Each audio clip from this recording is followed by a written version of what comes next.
A house is made of wood and stone, but only love can make a home. Welcome to the RepcoLite Home Improvement Show, helping you make your home into one you'll love even more. Here are your hosts, Dan Hansen and Betsy Thompson. Well, good morning, everybody. Happy Saturday. Happy Saturday, Betsy.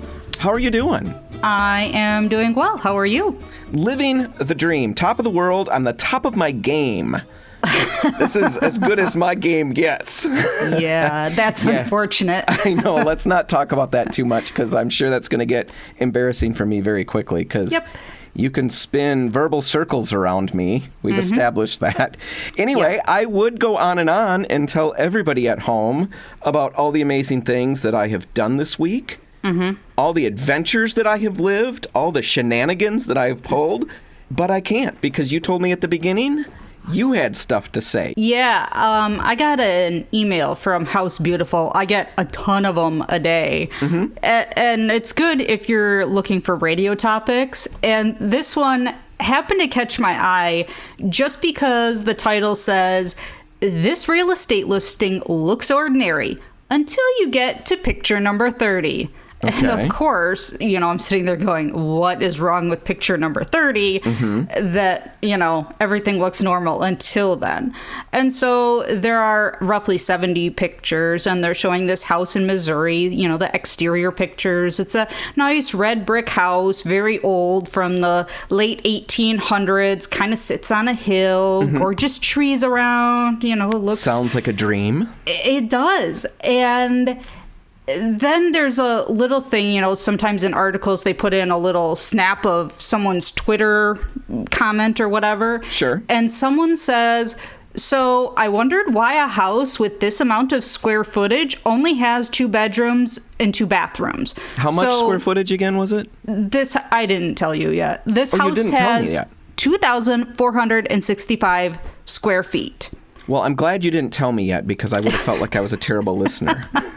Well, I'm terrible because I interrupt a lot. Yes. But at least I listened. Right. How many square foot again? I was getting ready to talk. I'm sorry. 2,465 with only 2 bedrooms, 2 bathrooms. 2 bedrooms, 2 baths. They're listing it for $350,000. Oh. Yeah, that's not probably so bad, I'm guessing, for wherever it's located in Missouri. Well, I'll never live there.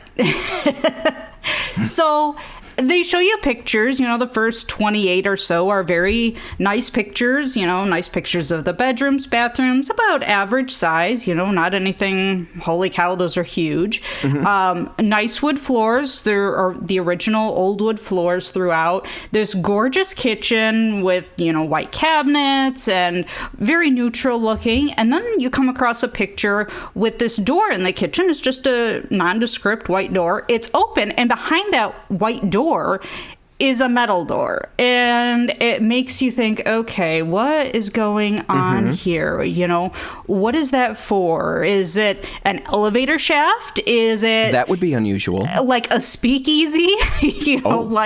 Where they were running booze and they shouldn't have been? What is going on in this house?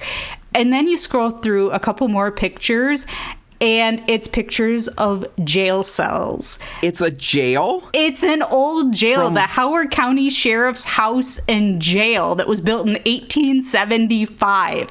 Wow. Yes, it's actually a home that is preserved by the Historic Preservation Commission, so you can't do too much. And then, of course, everyone on Twitter goes crazy, and someone says whoever buys this house deserves to be haunted. Well, yeah, that's the next thing to wonder about is what kind of crazy stuff, but... Yeah. And then someone else said, "I like how it starts normal, takes you through the dungeon, then reemerges on the surface like you never saw anything, and it's totally fine." Wow. Yeah. It was not what I was expecting. Not a lot of us have homes. We have homes that sometimes feel like a prison. Yeah. But we don't literally, really have homes that are a prison.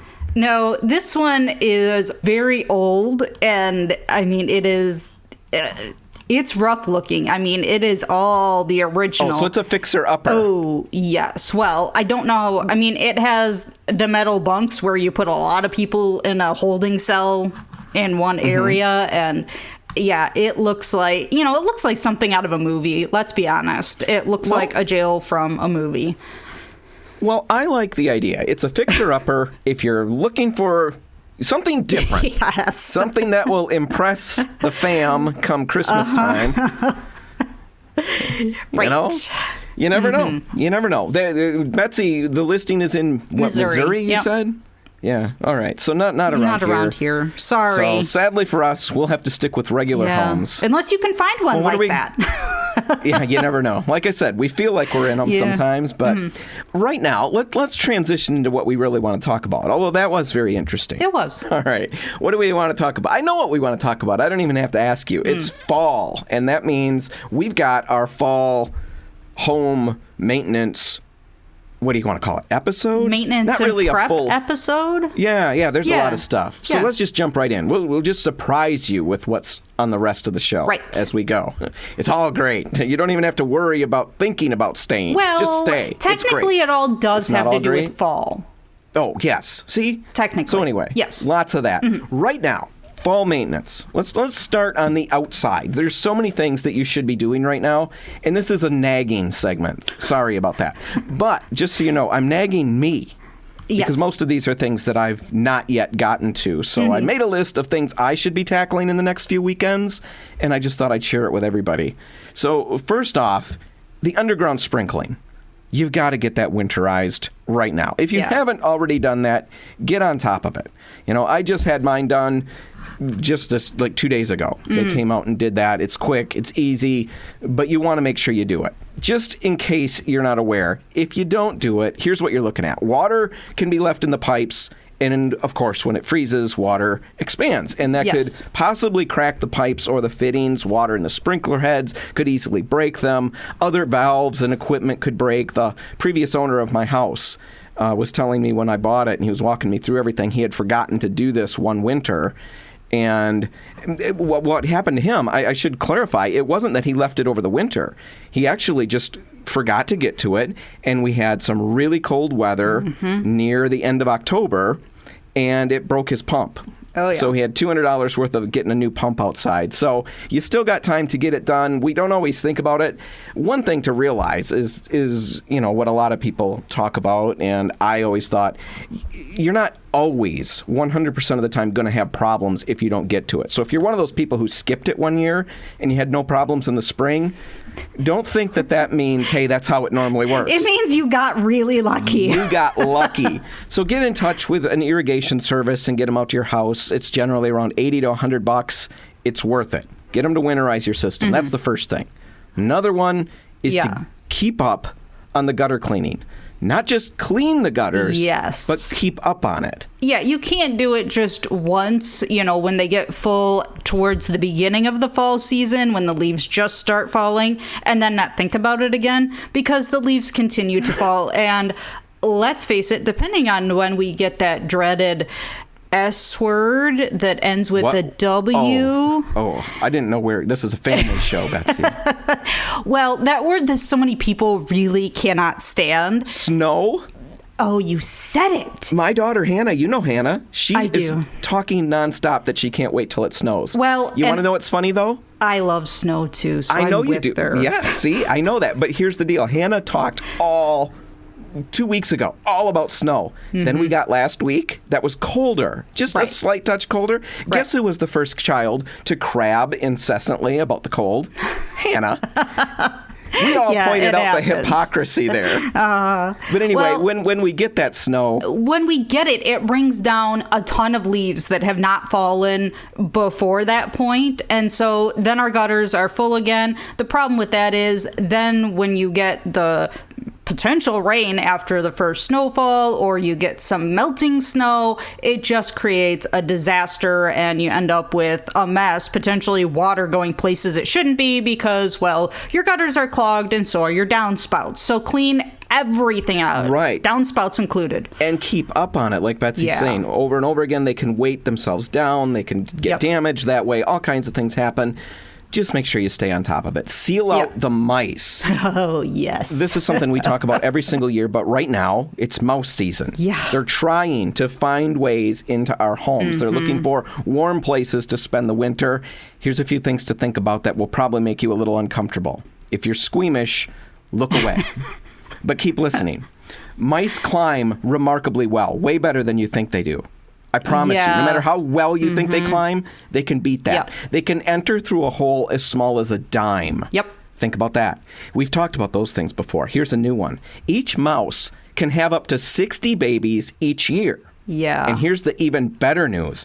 Those babies can start having new babies after just 4 to 8 weeks. So just think, you get the right little community going in your house, and you could be overrun and be living that Ratatouille movie. Yep.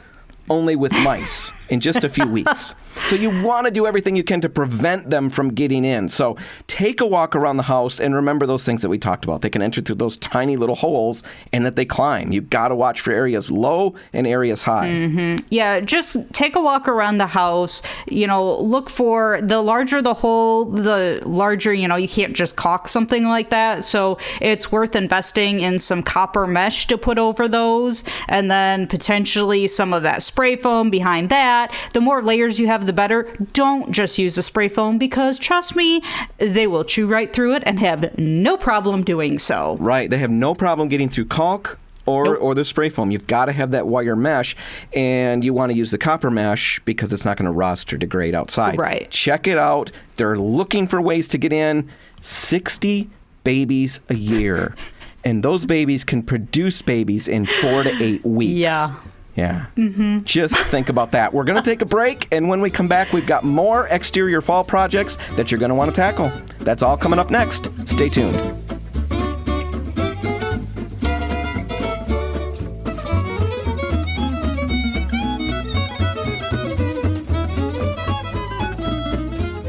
Nothing's more fun to us at the RepcoLite Home Improvement Show than making you aware of something that's new in the world of home improvement. Whether that's something that's brand new, really new, or whether it's just something that you've never heard about before. Either way, it's a lot of fun. Well, right now, we're excited to point you in the direction of a brand new podcast from the Emmy Award-winning PBS series, This Old House. The podcast is called Ask This Old House, and every week, This Old House experts are going to be talking with homeowners from around the country and helping them work their way through their latest project. Now, last week, painter Mauro Enrique talked about how best to remove peeling paint. That's a project that you definitely want to get the scoop on before you jump in and do it. To catch that episode and listen to that project, as well as get weekly tips and tricks from the pros, make sure you subscribe to the Ask This Old House podcast for free wherever you get your podcasts. Helping you turn your house into your dream home. This is the RepcoLite Home Improvement Show, presented by Benjamin Moore on News Radio Wood 1300 and 106.9 FM. And we're back. Talking about fall projects, basically nagging everybody out there. Nagging out of love, though, out of kindness, out of benevolence. I'm nagging from a benevolent standpoint. I want everybody's home to weather the winter as well as mine hopefully will.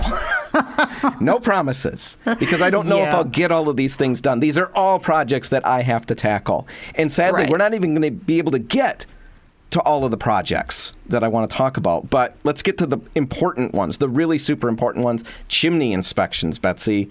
Definitely something you want to do. And then there's a combination of things here. Yeah, the chimney inspection is really important. And actually, my parents just had theirs done this past weekend. A guy came out, checked to make sure that everything was safe for my parents to have fires in both their fireplace, and they have a wood-burning stove. So he checked both things. He cleaned them out, just made sure that everything was ready to go for the upcoming season. Usually for this type of chimney cleaning and inspection, you're looking anywhere from $150 to $200. But really, it's something that's important because you do not want to have a chimney fire or have something go wrong. You're dealing with flame, and that's always a bad combination if something isn't right. Right. You've got fire in a box in your home. Right. You want to make sure everything's working well. And like Betsy said, they'll come out and inspect it. And that should be done once every year, just to make sure everything is the way it should be. And in order to inspect it, most places are going to end up there's a cleaning involved too, the Right. chimney sweeping. Yeah. So all of that should be done just for safety's sake. If you've Right. got a fireplace and you use it, you're going to want to dig into that. Let's talk about winterizing the AC and also getting your furnace ready for the season, because both of those things are kind of related. Yeah. In a sense, the AC, the air conditioner, really the simple thing to do there's not much to it. You make sure that it's off for the year. Yep. And you want to put plywood over the top of it. As basic as that. Plywood and maybe some bricks to hold it in place. Some people build a little hut over top of it. What you don't want to do is wrap it with a tarp, which is what I used to do. Because apparently that just invites all the little critters. We just talked about the mice. Right. 60 babies in a year.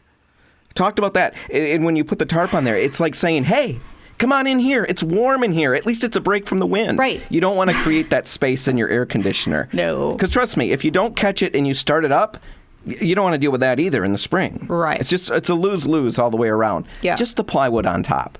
Now the furnace. Well, first you want to have it checked, but you also want to make sure that you're changing out that furnace filter. And I think we've talked about it before. Most people think that you maybe only have to change it once a year. Some people don't know you have to change it at all.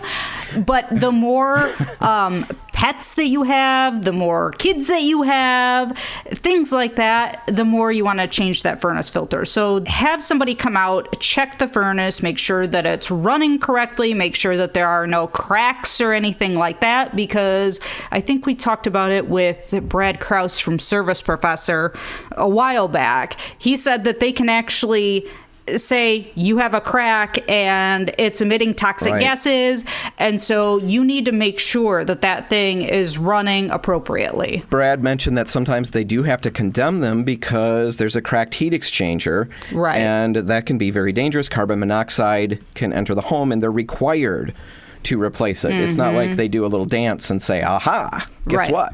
In fact, I called Brad about this very issue because I always am skeptical. Every time we talk about this and we say, oh, have somebody come out and do a kitchen tune-up, furnace tune-up, or some furnace, yearly maintenance, I always feel like, you know what? I'm paying somebody to come into my house already. And what am I paying them for? I'm paying them to look for problems so I can pay them more money. So I asked Brad, come on, let's just give me the straight scoop here. From a non-salesman kind of a point of view, sell me on the importance of it. And he went into the whole thing about you're dealing with carbon monoxide if things aren't right. And he also talked about just the fact that, look at a car. We would never skip the oil change. Right. Well, some of us might, but we'll only do that once. Yes. And when we have found out the problems or the results of doing that, we realize very quickly it's worth the smaller bills in order to prevent the bigger ones. And that's what Brad said they find a lot of the times. They'll find little repairs that need to be done that keep everything working, keeps your home comfortable in the winter, and most importantly, keeps it safe. Definitely worth it. You definitely want to dig into that. It's not something most people can do on their own. We can't look at a furnace and know what we're seeing and have the right answers. So check with Service Professor. Would be glad to come out and help you with that. Or check with your local heating and cooling specialist for their program. Everybody's got one. They'll come out, give you some recommendations as to what you might need to do. Basically help you avoid any problems down the road. Well, and I just want to say, make sure that the elderly people in your life, especially if they live alone, make sure that they are getting these things done as well. I just had this conversation with my grandma 2 weeks ago, I think, about how she needs to get hers done before she starts regularly using her furnace. So make sure that people are doing that, the elderly people in your life. Wow. You nagged the whole world there, Betsy. Well, nagged your grandma, you nagged us to nag other people. Exactly. Yeah, exactly. So what do we want to talk about next? Or is that about it? That's about all the time we've got. Yeah. We've got to move on to the next thing. What is the next thing? That one's all Betsy. The next thing is some projects that you can do. These are kind of decorating types of projects, but just some things to start thinking about when it comes to fall and make your home a little bit more cozy before the holidays officially launch on us, because my friends, they are coming. Right. We want them cozy so that when the mice move in, they're happy and comfortable. Right. We'll tell you how to get there when we come back. Stay tuned.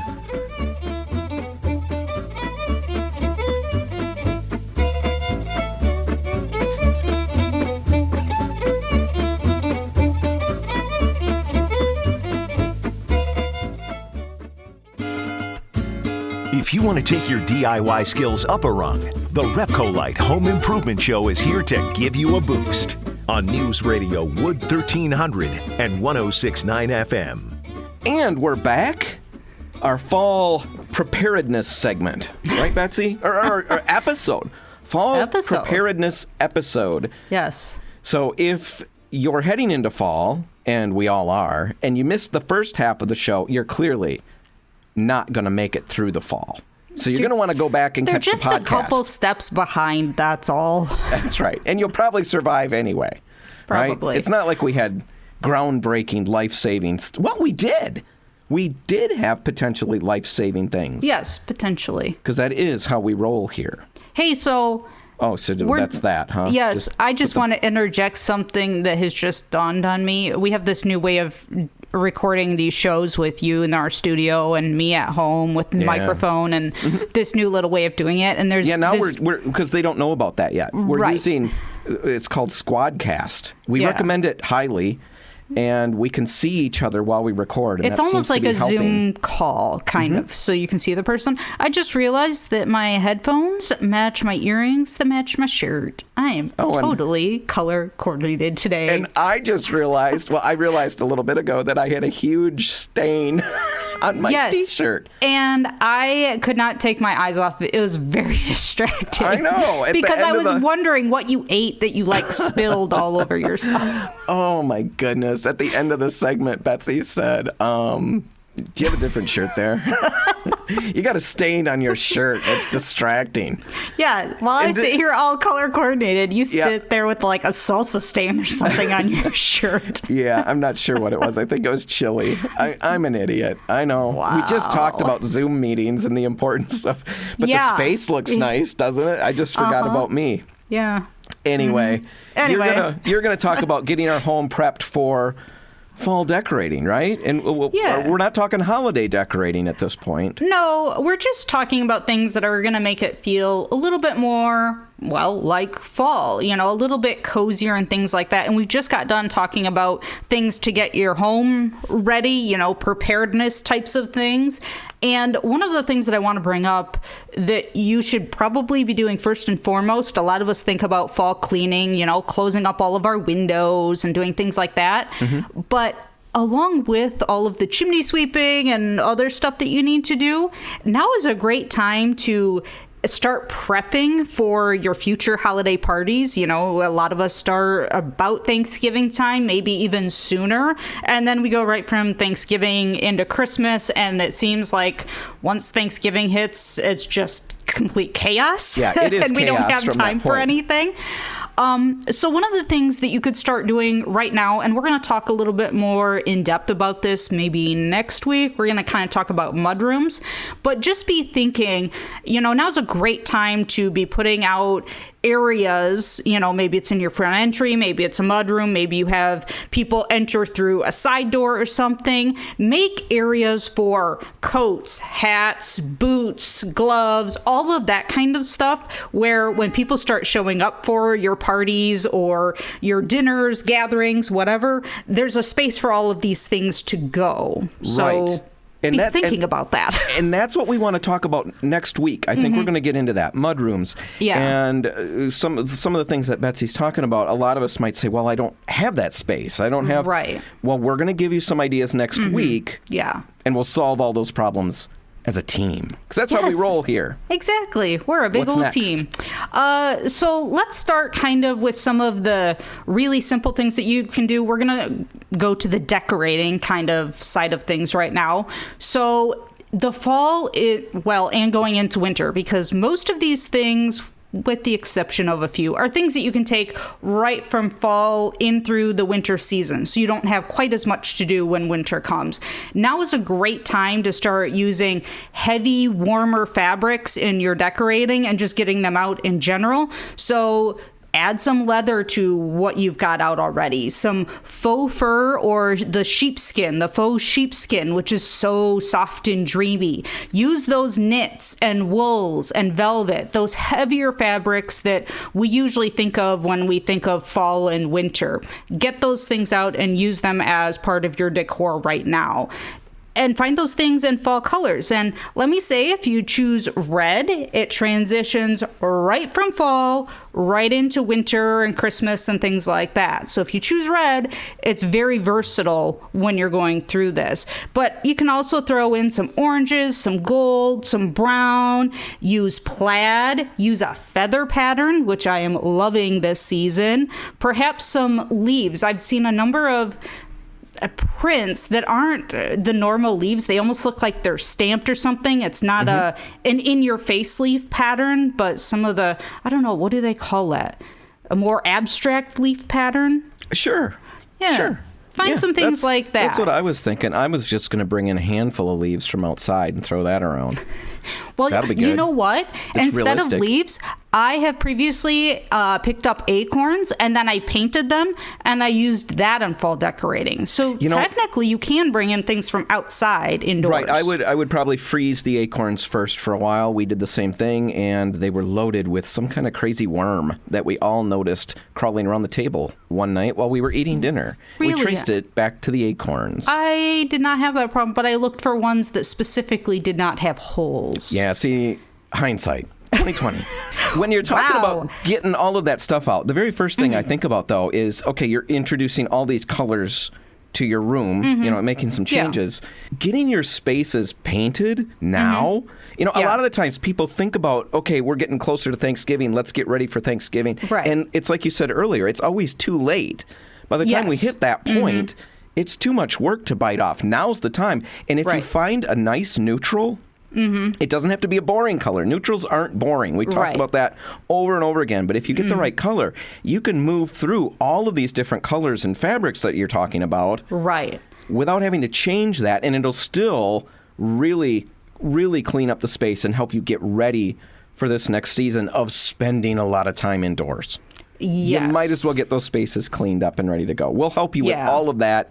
If you do have any questions, just stop out at any RepcoLite or Port City Paints. They'll help you find some neutrals that'll work for you. Yeah. So all the things that we just talked about, those are great to use, on furniture, throw pillows on couches, maybe even throw pillows on beds. You can even layer, when I talked about the faux sheepskin thing, you can even layer it, in a corner as kind of like a reading nook. Put it down over top of a rug, put some pillows down there, put some blankets down there, just as a cozy space. Find a way to make these really cozy spaces within your home that you're going to want later on. Something else you can do, you were talking about bringing the outdoors in. Fall branches and flowers, or at least the colors of fall, bring those in. A few years ago, I got, and I don't know what they're called. They're these little tiny pumpkin looking things that are on a stick, and there's multiples of them on a stick. And I bought them. When I originally bought them, they were fresh. And I left them and they dried out, and now I can use them season after season. They're really lightweight now. They preserve beautifully. But you don't know what they're called. I don't. I've never seen anything like sticks? Gourds on sticks. We're going to go with that. That's the scientific name. We'll have to look it up and find out and let people know, because they were very good. I mean, it's something that can get used year after year. I've kept them, so they're great. Look for things like that. Now, didn't you do this once where you brought in a bunch of sticks and then you painted them all? Didn't you paint them all white? Yep. I've done that as well. What was that project? That was a color of the year a few years ago from Benjamin Moore. I painted sticks white.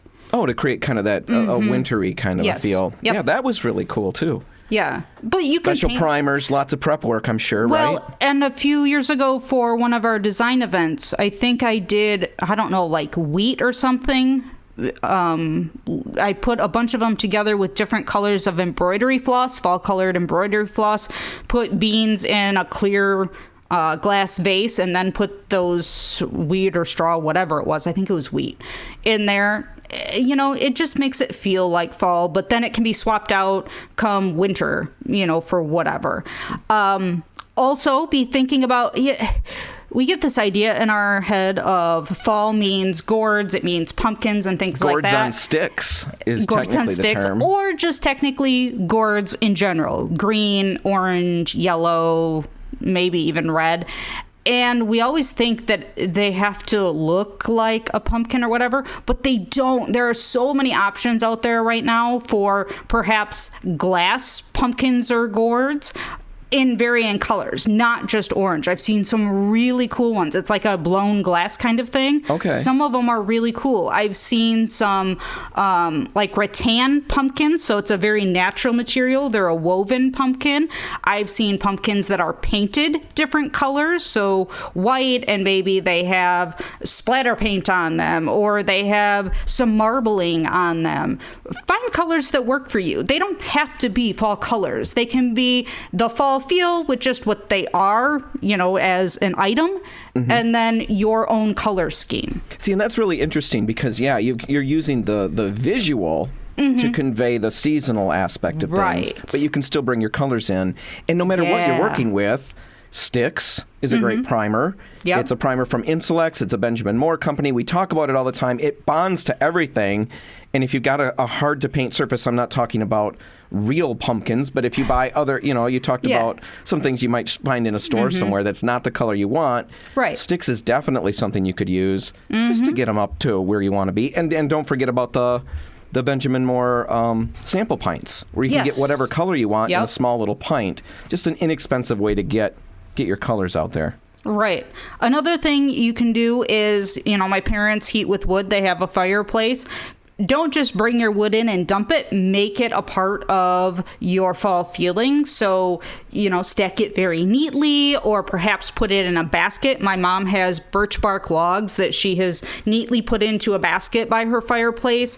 You might even consider, they have bags, like leather bags it's called a log bag, that's meant for carrying them around. But some of them are really great looking. You can actually use that as kind of a decorative piece that brings in, again, that little bit of a fall feel. And then one last thing is the lighting in your home. We are going into the season where we have less and less natural daylight, so maybe bring in some extra lamps. Think about substituting in some lights in different areas. That's going to help bring a little bit of warmth in and help you to see as our days get darker and darker. Right. Lighting is of course, there's that aspect of it, the practical aspect of it. Yep. We just bought at my house new lamps. Finally, and I bought some special LED bulbs. They're flame bulbs. They look like fire, and whether they're upside down or right side up, they will flame the correct way. That changes as you turn them. They're about $10 a piece, and they literally create. It looks like my living room is burning. So it really creates this, the kids love it. It's this really cozy atmosphere from these bulbs. So that's another way to spin lighting, especially as we head into this season. It's nice to create that cozy effect, right? Yeah. And your dining room table can help create that little bit of a cozy effect. But we're actually going to talk about that after a quick break, because there's kind of a different spin I want to take in that. Some things you might want to think about with the upcoming season. That's after a quick break. Stay tuned.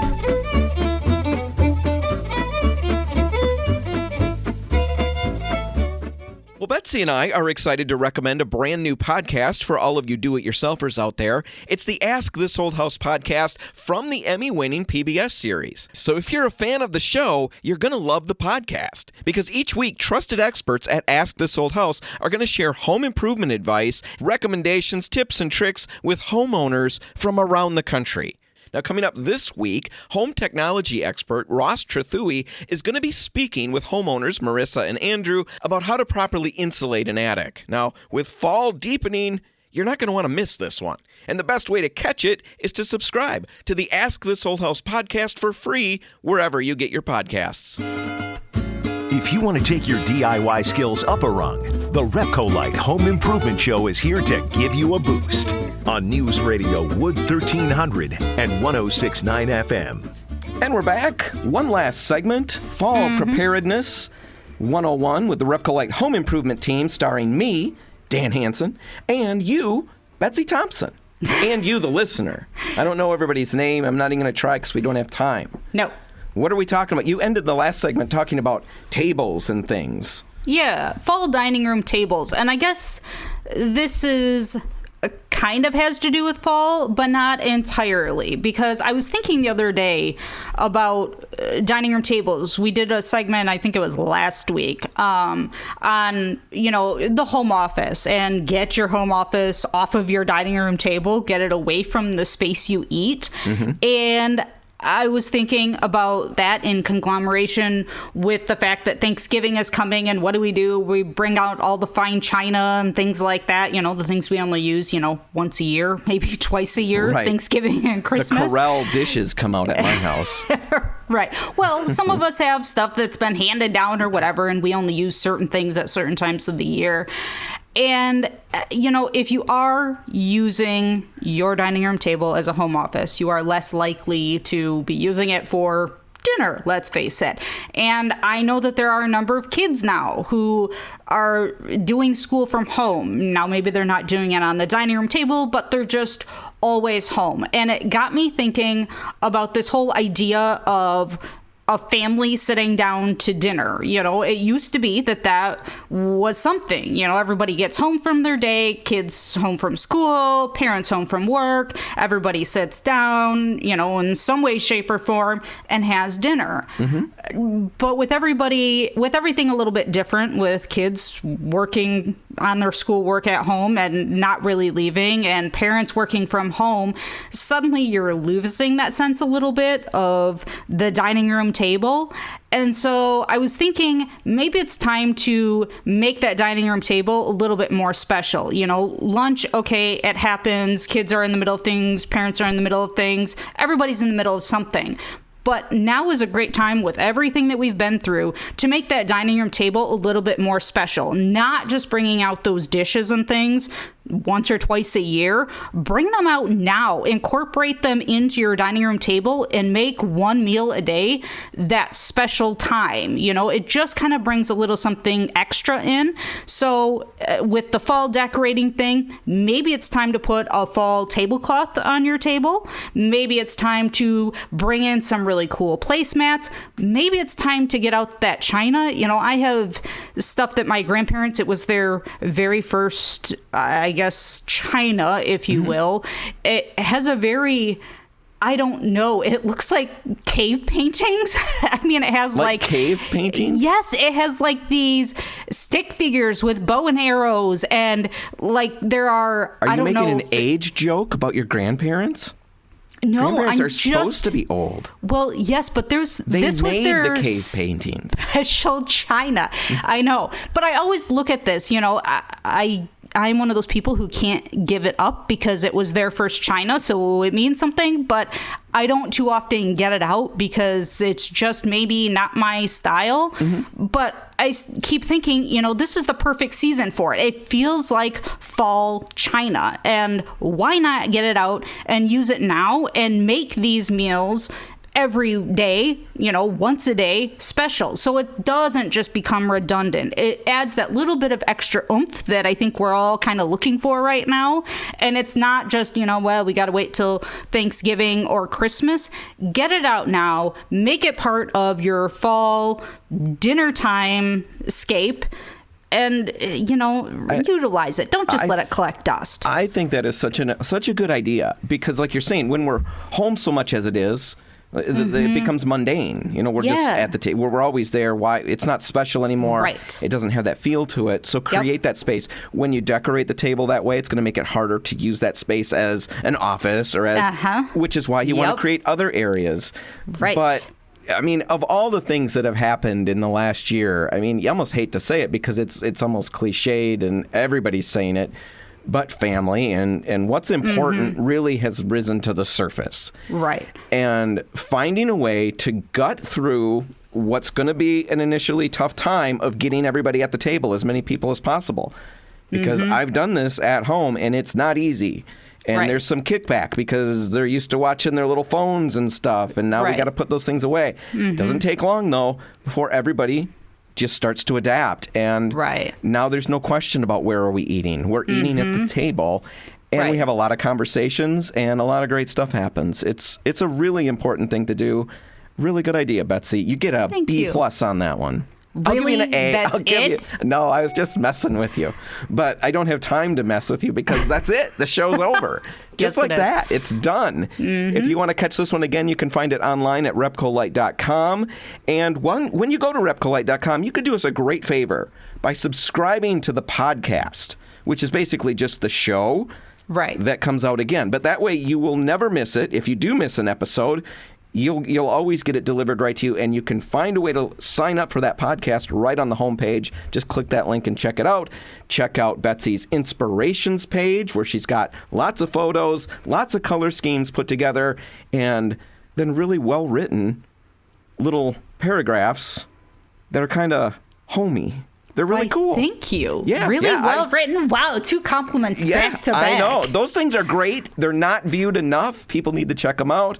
Make sure you do that. Whatever you do today, have a great one. I'm Dan Hansen. And I'm Betsy Thompson. Remember, if you're about to lose your DIY sanity, we can help you fix that crazy. And just remember, if you end up with mice in your home and they start reproducing at the rate that I predicted, 60 Don't mice a invite year. them to dinner. Don't invite them to dinner. And just remember, I tried to warn you as best I could. All right. Thanks for listening.